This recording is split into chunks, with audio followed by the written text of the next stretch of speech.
안녕하세요. 22강 시작하겠습니다.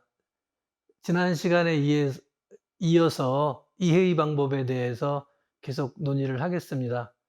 우리가 이미 논의했듯이 이해의 방법이라고 하는 것은 자연과학의 대상과 달리 사회과학의 대상인 인간 사회, 인간들의 상호작용을 분석하기 위해서 제안된 방법이다, 이렇게 말씀드릴 수 있고요. 그것을 해석적 이해라는 말로 굳이 붙이는 이유는 인간들의 행위가 어떤 의미를 지니기 때문에 그 의미를 어떻게 하면 잘 파악할 수 있는가. 자연과학자들은 대상을 보면서 거기에 나오는 감각자료 보면서 느끼고 본 것, 만지고 감각을 느낀 것을 가지고 대상을 분석하고 시험을 한다면 사회 현상은 그렇지 않죠. 그래서 특수한 방법이 필요한 것이고요.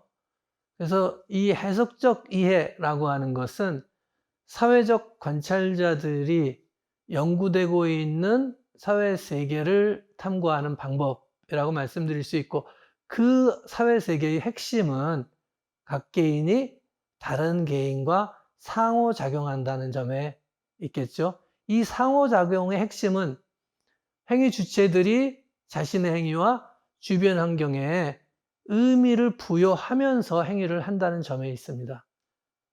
따라서 사회적 분석은 이 의미를 분석하는 것이 가장 중요하고, 그 분석 방법을 이해의 방법이라고 말씀드릴 수 있습니다.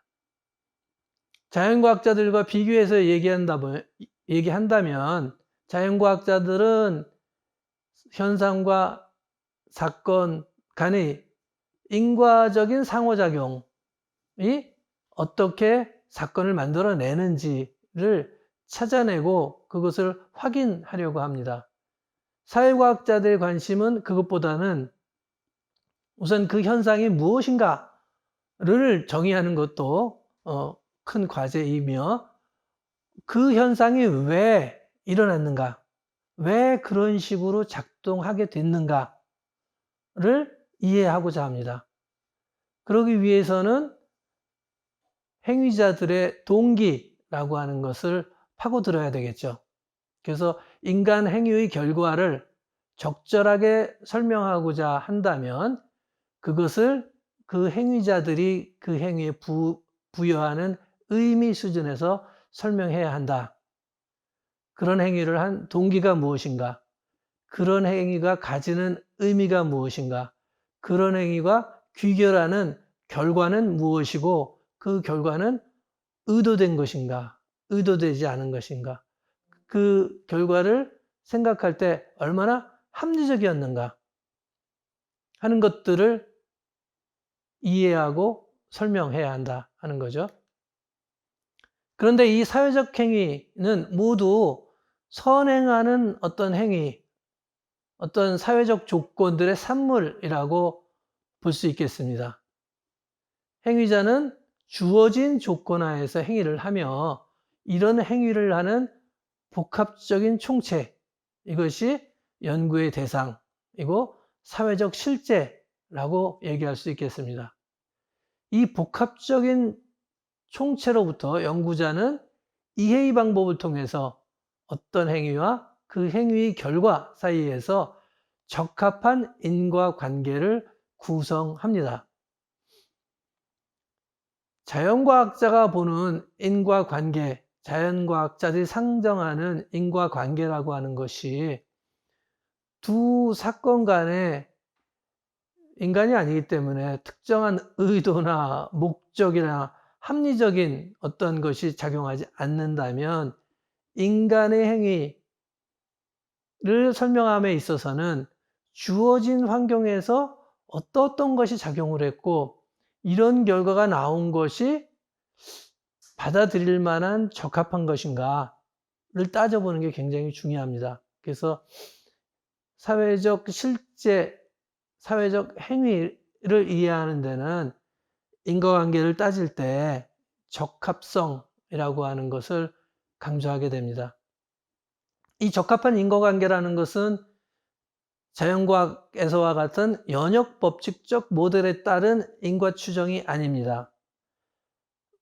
연역법칙적 모델에는 어떤 포괄법칙이 있는 것을 전제로 하지만 인간 사회에선 그렇지 않죠. 복잡한 조건 속에서 어떤 행위를 했기 때문에 거기에 대한 법칙을 생각할 수는 없고, 그런 의미에서 법칙적 모델에 따른 인과 추정이 아니고, 또 직관에 의해서 한 해석적인 인과 추정도 아닙니다. 나는 이렇게 본다 라고 얘기한다면 다른 사람들이 그걸 받아들이느냐 받아들이지 않느냐 하는 것은, 그거는 당신이 본 거고 나는 그렇게 보지 않는다 라고 한다면 설득력을 지닐 수가 없겠죠.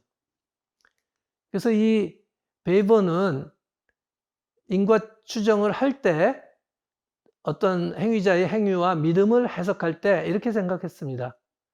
특정한 인과 추정의 방법이 사용되어야 한다. 거기서 중요한 것은 주어진 조건 하에서 어떤 사건이 일어날 객관적인 개연성이 있고, 그 속에서 어떤 사건이 일어났다고 한다면 그때 작용한 특정한 계기가 무엇인가, 또 이 특정한 계기는 다른 조건 하에서도 그런 사건을 일으키는가. 그래서 특정한 조건 하에 어떤 계기가 작용을 해서 사건이 발생했는데 다른 유사한 조건에도 이 계기가 작용하면 사건이 발생할 개연성이 높다라고 한다면 이 계기는 이 사건 발생의 적절한 원인이라고 얘기를 합니다. 아마 법학 용어를 들으신 분들은, 아시는 분들은 법관들이 상당성의 원칙이라고 얘기하는 것을 들으신 적이 있을 것입니다.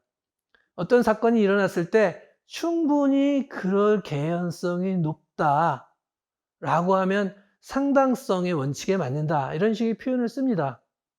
이 적합성이라고 하는 것도 바로 여기에 해당하는 용어입니다. 왜 제가 이 말을 하느냐? 베버가 이 적절한 원인, 적절한 인과관계를 얘기할 때 바로 법학자들의 영향을 받았기 때문입니다. 이에 관련한 논문을 쓸 때 폰 크니스라고 하는 학자, 또 라트부르크라고 하는 유명한 법학자들하고 친교를 나누면서 법학에서 말이야, 어떤 행위에 책임을 물을 때 이러이러한 상황은 원인이라고 충분히 볼 수 있다. 귀책 사유를 거기서 찾을 수 있다. 라고 법학에서 논의하는 것과 같은 그 논리도 사회현상의 원인을 찾는데 적용할 수 있다라고 본 겁니다. 그래서 독일어는, 영어로는 adequate causation, 인과관계가 적절하게 적용되었다라고 표현하는 이 적절성이라고 하는 용어가 중요하고, 이해의 방법은 바로 그러한 원인관계의 적절성을 따지는 한 방법이다, 이렇게 말씀드릴 수 있습니다. 이걸 다른 자연과학 방법과 비교해 보았을 때, 그렇다면 이런 의미 수준에서의 설명은 그야말로 조금 판단자, 해석하는 자의 주관에 따르는 쉬운 과정이 아닌가, 이렇게 생각할 수도 있지만 베버는 그렇지 않다는 걸 강조를 합니다. 의미 수준에서의 설명이 자연과학 방법보다 덜 과학적이거나 노력이 적게 든다고 말할 수는 없다. 또 직관과 감정이입의 설명과는 다른 것이다. 직관과 감정이입은 경험적 증명을 제대로 할 수 없는 반면에 이해적 방법, 적절한 인과관계는 이런 모든 것을 고려한다는 거죠. 우선 어떤 행위를 했을 때 활동이나 신념, 가치에 관한 증거를 조사하는 거죠. 그리고 특정한 연관성을 설명하는데 그게 최종 목표는 아닙니다. 연관성 가지고서는 설명할 수 없는 거죠. 따라서 관련된 다양한 역사적 상황을 검토를 하게 되는 거죠. 경제적, 법체계적, 그 도시의 성격, 정치 문제 등 여러 주어진 조건을 해석을 하면서 거기에서 어떤 관련이 인과적으로 의미가 있다라고 하는 것을 찾아내는 겁니다. 지난번에 얘기했던 대로 이해 방법을 제대로 하기 위해서는 가치 중립의 자세를 견지해야 되고 또 이념형적 방법을 통해서 어떤 연구의 지침을 찾을 수 있고 또 한편 다른 상황과의 비교라고 하는 것이 중요하게 거론됩니다. 왜냐하면 사회적 관계라고 하는 것을 우리가 실험할 수 없기 때문에 일종의 반사실적 증거라고 하죠. counterfactual evidence입니다. 왜 우리 사회에서는 이런 일이 일어났는데 저 사회에서는 일어나지 않았는가? 우리 사회에서 일어난 게 저 사회에서도 똑같이 일어났다면 중요한 차이가 없는 것으로 되겠죠. 그런데 서구 사회에서는 일어났고 비서구 사회에는 일어나지 않았다면 그러한 비교를 통해서 현재 우리가 원인으로 생각하는 것의 의미를 보다 더 개연성이 높은 것이라고 받아들일 수 있겠습니다. 물론 이제 다른 사회와의 비교는 갑자기 우리가 분석 수준을 개인적 행위의 의미에서 사회적 수준, 거시 수준으로 뛰어가는, 이렇게 비약하는 것이라고 판단할 수도 있고 아니면 다른 사회에서 같은 상황에서의 사회적 행위를 분석한다라고 얘기할 수도 있습니다. 이 점이 약간 불명확한 점이 있는데 어쨌든 다른 상황과의 비교라고 하는 것은 사회 현상을 설명할 때 실험을 할 수 없기 때문에 굉장히 중요한 요건이고 객관성을 높이는 요건이다라고 말씀드릴 수 있습니다. 이러한 이해의 방법은 인과적 탐구 과정의 일부이고요. 문화과학과 자연과학을 비교해서 말한다면 이 이해의 방법도 과학적 방법이다. 다시 말하면 자연과학에서 따르는 일반 요건을 따라야 하는 거죠. 귀납법이라는 거 쓸 수 있고 연역적으로 생각할 수도 있고 특정한 확률적 법칙이라는 것도 생각할 수 있고 논리적으로 모순되는 주장을 하면서 이걸 이해의 방법이다 이렇게 얘기할 수는 없겠죠. 따라서 이해의 방법과 자연과학 방법의 연구 절차에 있어서는 본질적인 차이는 없다. 다만 이해의 방법은 특정한 행위가 발생할 개연성이 굉장히 높은 상황에서 어떤 계기로 그런 행위가 발생했는지, 왜 그런 행위가 발생했다고 생각하는지를 밝힌다는 점에 있어서 자연과학 방법보다 과학적 방법의 절차를 따르되 한 발 더 나간 설명이다. 사회 현상을 설명하는 데 있어서 필요한 설명이다. 이렇게 설명 방법이다. 이렇게 말씀드릴 수 있겠죠.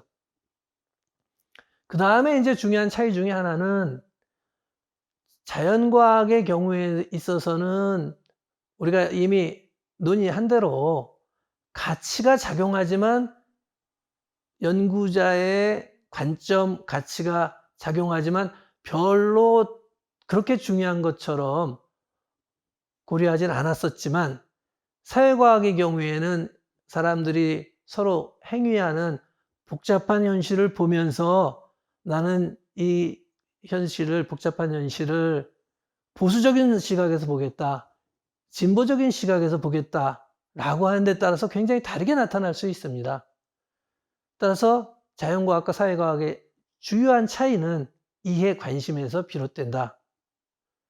한편 자연과학은 현상에 대한 고도로 일반화된 설명을 제공하는 것을 목표로 삼는다면 역사과학, 문화과학의 경우에는 특정한 개인의 행위에 특정한 개인이 상황에 부여한 의미에 관심을 갖는다. 사회문화적 연구는 특정한 역사적 상황으로부터 발생하는 사건, 행위들을 설명하고자 한다. 예컨대 서구는 왜 다른 문명과 다른 길을 걸어왔나? 이 막스 베버가 사회 현상을 설명하면서 가장 중요하게 늘 묻는 문제는 그거죠. 왜 이 사회는 다른 사회와 달리 이러한 방향으로 걸어왔는가? 독특한 역사적 사건을 설명하는 것, 거기에 사회과학의 본질이 있는 거죠. 그런 의미에서 자연과학이 일반적 법칙을 설명하는 것과는 일반적 법칙을 형성하려고 하는 것과는 다르다, 이렇게 말씀드릴 수 있죠. 정리해서 말씀드리면 사회적 행위의 의미, 사회적 행위의 동기를 이해하는 것이 굉장히 중요한데 이때 이해의 방법이라는 것을 쓰게 된다. 이해의 방법을 사용할 때 인과 추론의 과정을 통해서 사회적 행위를 설명하고 이때 적절한 인과관계를 구성하는 방법이 있다. 이해의 방법의 필수적인 요건 중에 하나죠. 이러한 이해 방법의 연구는 과학적 연구 절차를 어기는 게 아니라 그대로 똑같이 준수한다. 다만 특정한 행위나 사건을 이해하려는 이해 관심 때문에 두 과학의 차이가 생겨나는 것이다. 해석적 방법은 특정한 사건의 적합한 인과관계를 동기 측면에서 설명하려고 한다. 이상으로 그 이해의 방법에 대해서 개괄적인 설명을 마친 거고요. 이것이 구체적으로 어떻게 적용되는가 하는 것을 다음 강의에서 설명하게 됩니다. 프로테스탄티즘의 윤리와 자본주의 정신, 베버의 최고의 역작 중에 하나죠. 에서 어떻게 드러났는가를 설명하면서 이해 방법에 대해서 보다 더 구체적인 설명을 하겠습니다.